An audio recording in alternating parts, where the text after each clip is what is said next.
For a lot of people in the West now, in a society informed by secularism, the fact that I pray and wash 5 times a day would be seen as obsessive compulsive disorder to some people, like a pathology. So I think people will consider a lot of Muslims religious extremists because they pray by the minimum 5 times a day. For a Muslim, it's interesting. In Islam, the definition of extremism includes also lack of religion.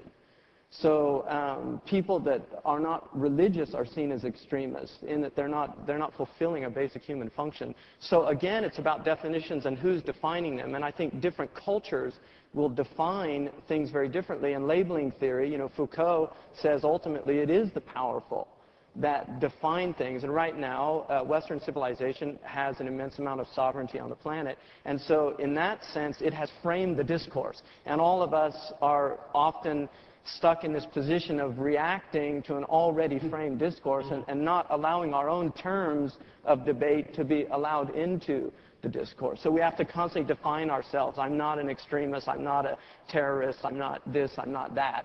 As opposed to being able to be in a more positive position, which is always taken by the powerful. They're the ones that tell us who they are, and they force us to tell them who we're not.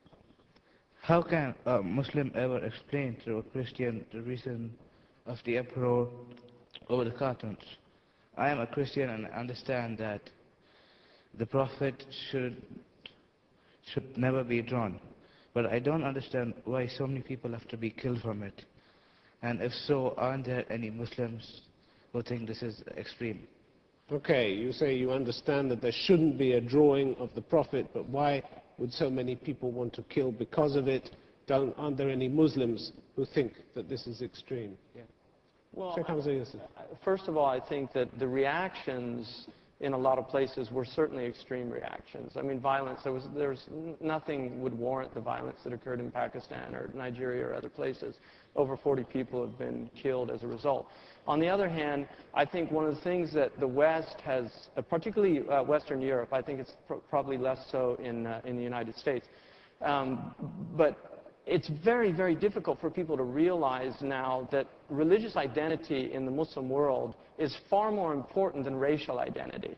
And we do not tolerate racial denigration in the West. It's considered completely unacceptable, and it's condemned. On the other hand, religion is just fair game. And I think what we need to do globally is conflate race and religion. That identity, because at the core of race is identity. And at the core of a true religious experience is identity. I am identified as a believer first and foremost. If you denigrate my religion, you are doing something far more egregious to me than attacking my race. And that's where the response is elicited. Okay, let me bring in Desmond Tutu here. How do you stop legitimate anger turning to extremism? In the case of the cartoons, for instance. No, I myself would have appealed to our Muslim sisters and brothers, having been offended as they were, and I did. I was among those who did make the appeal for the demonstrations to have been dignified and peaceful. But I think we, particularly Christians, are incredibly arrogant to say to someone, you are hurt, and actually sometimes even suggest that you have no reason to be hurt. I mean, how can you be hurt just by a cartoon? And I think it's an incredible arrogance on anyone's part. I mean, some people said, well, we are sorry that we offended you, but you had no right to be offended.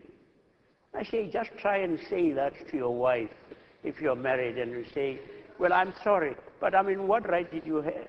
You really shouldn't be offended. I think we ought to be looking to ourselves, because you see, if we had a slightly different power disposition. We wouldn't say that. Diana Bhutto, were there Muslims in the Gaza Strip where you live who thought the reaction to the cartoons was extreme? I am a Muslim, and I do live in the Gaza Strip, and I thought the reaction was extreme, but at the same time, it was understandable. But you're offering understanding for an extremist reaction. I understand why it happened. I don't agree with it. I think that the reason that the protests were happening, it's complex. I mean, there's a question of freedom of expression within the Arab world itself, whether these were really spontaneous outbursts of anger and so on and so forth. But I think that for those who were actually protesting, it was by and large because there was no other means of expressing their discontent to the Danish government and other governments. John Esposito. I think that there are a couple of things that come into play here. I think one, clearly, there was a strong religious motivation to that reaction. As somebody who studied with Muslim teachers and mostly Muslim students, although at a secular university in America 35 years ago, that was driven home to me. But I think the reality of it was that the cartoon and the reaction to the cartoon, the roots of that rage and anger run much deeper. And it has to do with the political and social situation of many Muslims in many parts of the world. And particularly, among other things, setting aside the question of the Arab-Israeli conflict, looking at the fact that for many Muslims, the war against global terrorism increasingly looks like a war against Islam in the Muslim world, the sense of dependency, humiliation, etc., and then to see your most sacred symbol ridiculed. It'd be different if you had the cartoons dealing with Zarqawi or Osama bin Laden. But the idea that one would associate, as it were, this most sacred symbol of Islam, the Prophet, with acts of terrorism, is in effect saying this is a deliberate attempt to provoke. Can we hear from some other voices? Do you think Muslims overreacted around the room? You say, next to you.